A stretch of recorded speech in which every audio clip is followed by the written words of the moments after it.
Welcome back. We have Will Graham with Graham Personnel Services and Fred Henry with GuilfordWorks here to offer you job and workforce help. You can text us your questions, the number right there on the corner of your screen. All right, Will, your next bit of jobs are jobs that are kind of like higher paying jobs. Oh yeah. So I mean, there's the higher paying jobs usually the less there are, but I mean we need your viewers' help. I have 27 maintenance tech openings, all paying between 40 and 81,000, kind of depending on experience.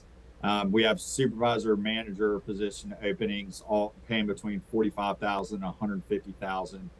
Engineers paying between 62 and 90,000. A lot of those openings. Accounting finance role between plenty of those between 50 and 80,000. And then even CNC machinist, things like that are in the low 50s. So yeah, we have more than just kind of your basic standard positions. And then there's more that I didn't even talk about on our website in regards to these that I just mentioned. And when I look at these are called direct hire roles, and you can see the openings. I mean, 27 openings for maintenance technicians, all the way up from 40 to 80,000. And when you see like there's 10 openings here, 10 openings here, 7 openings there, we're looking for a lot of people. Yes. Yeah. I mean, the job market, it's at full employment. Everybody has been hiring, and we need like 8 million people to appear to fill all these roles. Yeah. Yeah, where are we going to find all these people? Hey, Fred, there's a question here. Someone says, I'm retired military looking for mid to upper level management. What does the job market look like for management positions? Yeah, I think just as we've been emphasizing this job seekers market, there are plenty of opportunities, especially for veterans. Even with our veterans unit at GuilfordWorks, when veterans come into our centers, veterans get preference. And when we post those positions, and we have 100 positions, 24 hours are dedicated to veterans before it opens up to the public. Okay. Will, this person says, are there supervisor or management jobs in distribution or purchasing? Yes. So my slide that I had before lists many supervisor jobs and manager roles, and those really are all in what I call supply chain. So that's logistics or DCs. So yes, we have plenty of those. Please contact us. That we can, if you've got the skills, we can get it filled. Gotcha. If you've got the skills, we can get it filled. Mm-hmm. You already have a slogan though, don't you? Hey, I like how you just say I'm from Graham, so I'm gonna eventually open an office there. All right. All right. So the next question is, do you have any tips or recommendations on how to filter out fake jobs, especially on sites like Indeed when I'm looking at things? Who wants to go first on that one? Okay, go ahead, Fred. Yeah, I think the key thing is the wording. When folks are asking you to do things or asking you for private information over the internet, I would be cautious of that. I think some of the safer things to do is utilize NC Works, like organizations like Graham. We try to filter out those things, and we get folks to verify those positions. But yeah, anytime anyone's asking for private information or money, cross your fingers. You got anything to add to that, Will? No, Fred did a good job. I would say just, read it. If they're asking for money, it is a huge red flag. Also, Google the company, right? And see if they actually exist, if they have reviews. You can use Glassdoor. Indeed has some software where they try to do that and eliminate those, or you can flag them for Indeed to try to make sure they take them off and use them, put them in the scam category.